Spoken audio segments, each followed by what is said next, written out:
Bueno, muchas gracias Sergio, muy agradecido de la invitación, sobre todo a la compañera Blanca Ecaut, al Instituto Simón Bolívar, y mis amigos de la red de Argentina me pidieron también que hablara a nombre de la red.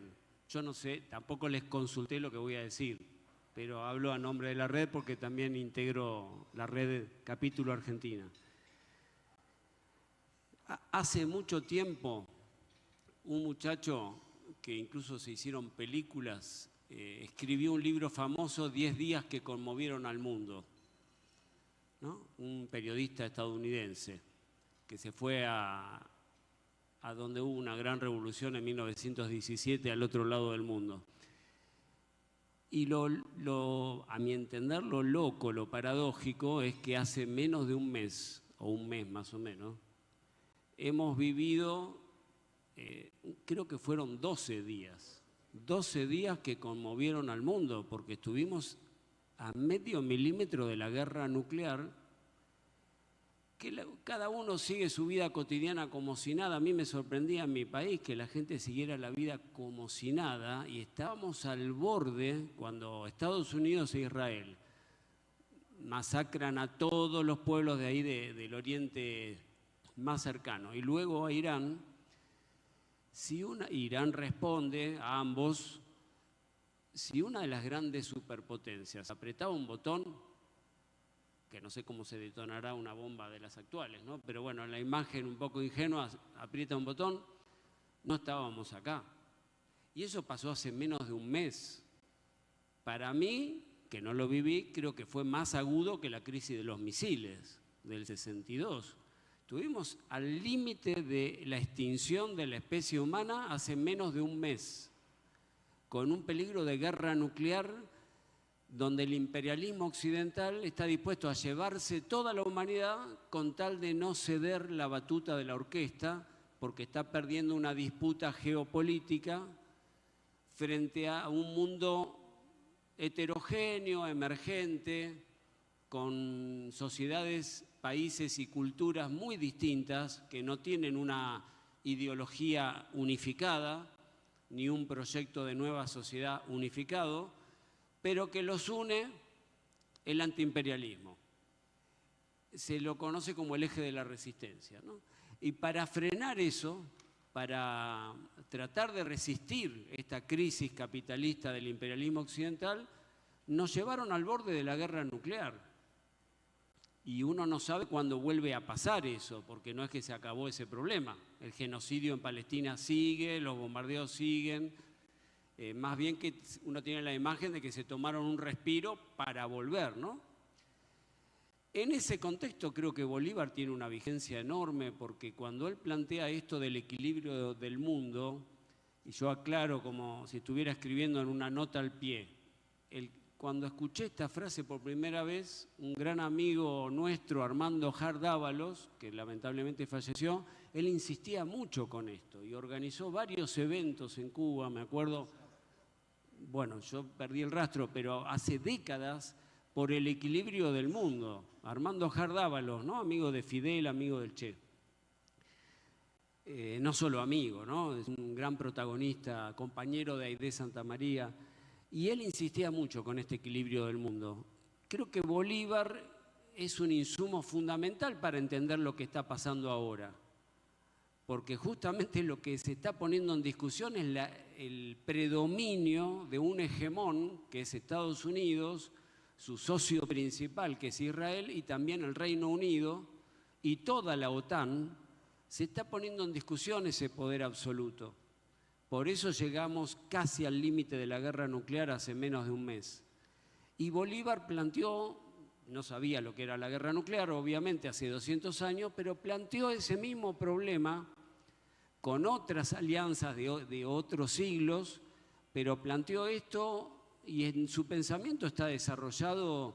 Bueno, el compañero Luis Brito tiene un libro muy gordo que se lo publicó, si no recuerdo mal, el Banco Central de Venezuela, que habla de esto, y acá hay una enorme bibliografía que yo me he llevado en varios viajes donde analizan esto, ¿no? Y fundamentalmente, porque ya que el tiempo es muy cortito, en la Carta de Jamaica, que aquí se mencionó varias veces, Él plantea esta necesidad de enfrentar a los imperios y que 4 virreinatos coloniales se transformaron en 20 republiquetas. En Argentina por lo menos se usa como frase despectiva, aunque Argentina creo que no produce, republiquetas bananeras, como sinónimo de países dependientes, semicoloniales, coloniales. De 4 virreinatos a 20 republiquetas bananeras. Y Bolívar planteó, no puede haber 20, tiene que haber una sola, una gran nación latinoamericana, una confederación de naciones que respete la diversidad, las idiosincrasias, las culturas, pero la unidad de todo el continente, desde México a la Patagonia. Y no quedó en una formulación teórica solamente en la Carta de Jamaica, intentó llevarlo a la práctica, como mencionó el compañero Luis Brito, en el Congreso de Panamá. Creo que en esa formulación teórica y en el intento de llevarlo a la práctica, ahí está una de las tantas vigencias de Bolívar hoy, en la necesidad de enfrentar lo que es la OTAN, lo que es la Unión Europea, lo que es la hegemonía de Estados Unidos sobre todo ese mundo anglosajón principalmente, y su socio en Medio Oriente. Para enfrentar eso, América Latina, si seguimos divididos como estamos, vamos a ser colonias, semicolonias o países dependientes, como ustedes le quieran llamar. Creo que ahí está el núcleo, el corazón de la vigencia de Bolívar en el 2025. No es una efemérides nada más. No es un recordatorio, un saludo a la bandera o la visita al panteón. No, tiene vigencia en la geopolítica contemporánea. No es casual que Estados Unidos, en aquellos famosos y tristes documentos de Santa Fe 1, 2, 3, 4, ubicaba como enemigos, si no me acuerdo mal, a 3 enemigos del siglo XXI, del imperialismo. La teología de la liberación, Antonio Gramsci, y este ya era medio desopilante, si uno se lo toma en joda, y Simón Bolívar. Pero si Bolívar murió hace casi 2 siglos, ¿cómo que es un enemigo actual del Pentágono? Y de los ideólogos de la extrema derecha norteamericana, del complejo militar industrial. Si ustedes revisan, están en internet, los documentos de Santa Fe 1, 2, 3, 4, que son anteriores a este señor que se tiñe el cabello naranja, ya se ubica a Bolívar como un enemigo contemporáneo del imperialismo. O sea, no es propaganda ideológica de la izquierda o de los antiimperialistas o del nacionalismo popular. No, el imperialismo norteamericano lo dice explícitamente, con nombre y apellido. Bolívar es un enemigo a combatir. Sobre todo, ¿por qué? Porque es la inspiración de las rebeldías actuales. No están peleando contra una figura histórica del pasado. Están peleando contra el bolivarianismo actual, me parece. Creo que ese es uno de los elementos centrales de esa vigencia. Y en el Congreso de Panamá, como bien dijo también el compañero que me antecedió, hubo una política de unidad latinoamericana, pero también hubo enemigos internos. Bolívar tuvo un enemigo interno que se llamaba Santander, que en una novela de Netflix, no sé si la vieron, como 50 capítulos, lo ponen en joda como un personaje caricaturesco, casi divertido. En la vida real Santander no fue así. Lo dejó solo, lo abandonó, en nombre de la ley dijo que se acabe de continuar la guerra hacia otros países. Y así como Bolívar tuvo de enemigo a Santander, que de alguna manera boicoteó el Congreso de Panamá, invitando a Inglaterra y a Estados Unidos, cuando inicialmente lo que se estaba enfrentando era la doctrina Monroe-Adams y el supuesto destino manifiesto, que siempre Estados Unidos acusa a todos sus oponentes y disidentes de ser fundamentalistas y teocráticos. Resulta que ellos dicen que Dios le dio el destino manifiesto a Estados Unidos para dirigir todo el continente. Eso es fundamentalismo y teocracia, en nombre de la modernidad, la civilización y bla, bla, bla, bla. Entonces, así como Santander se opuso a Bolívar y trató de boicotearlo desde adentro, el otro personaje del cual se habla poco, sobre todo en este país, yo entiendo por qué, porque se construyó una rivalidad artificial entre Bolívar y San Martín, que la inició un argentino llamado, un general, Bartolomé Mitre, que fundó el diario La Nación, donde escribía nuestro amigo Martí, pero bueno, fundó el diario La Nación, fue presidente, fue un personaje nefasto. Y él inaugura una escuela historiográfica, tiene un tomo de 1000 páginas, donde 500 son alabanzas a San Martín y 500 son insultos a Bolívar. Nos metió la cuña y la trampa ahí, de enfrentar a los dos libertadores. Bueno, y muchos se comieron la galletita, se tragaron la trampa y le respondieron desde Venezuela y desde Colombia invirtiendo la ecuación de Mitre. El compañero Vicente Lecuna, gente muy valiosa, muy erudita, Rufino Blanco Fombona, hasta Indalecio Liévano Aguirre, que hizo una biografía formidable, Juvenal Herrera, que es más popular, no tan académico, y mucha otra gente invirtió la ecuación. Bolívar es buenísimo, San Martín es un blanquito europeo, militar de academia, racista, aristocrático, monárquico y todos los insultos que se les ocurran. Bueno, esa dicotomía entre Bolívar y San Martín para mí es falsa. Y hay muchos documentos que lo muestran, que por los 10 minutos no hay tiempo. Digo solo una cosita. En San Martín se exilió, se tuvo que ir, vivió no sé cuántos años en un pueblo ahí perdido de Francia. En su vivienda tenía en esa época no había pósters, había cuadros. Él tenía en su casa personal, en su domicilio, 3 cuadros de Bolívar. 3. Y en su dormitorio tuvo 25 años, hasta que murió, un cuadro de Simón Bolívar. Si eran enemigos, nadie va a poner arriba de su cama, de su dormitorio, un cuadro del enemigo, ¿no? O sea, hasta que se murió, puso un cuadro de Bolívar. Y en la correspondencia de San Martín a Tomás Guido habla maravillas de Bolívar. Y Bolívar en la correspondencia a Sucre habla maravillas de San Martín. Entonces esa leyenda de oponerlos es una fábula. Y así como San Martín, una fábula falsa, y así como Bolívar tuvo de enemigo interno a Santander, San Martín tuvo otro enemigo interno que se llamaba Bernardino Rivadavia. Otra gran paradoja de la cultura argentina, que hay un monumento a Simón Bolívar gigante. Los compañeros de Venezuela que han visitado Buenos Aires tal vez lo conozcan, gigante, lo pusieron en la avenida que se llama Rivadavia, parece una joda, y en un parque que es hermoso, pero que se llama el Parque Rivadavia, que es muy popular. Pero ¿cómo vas a poner el monumento a Bolívar en el Parque Rivadavia y en la avenida Rivadavia, que fueron enemigos? Porque Rivadavia también boicoteó el Congreso de Panamá.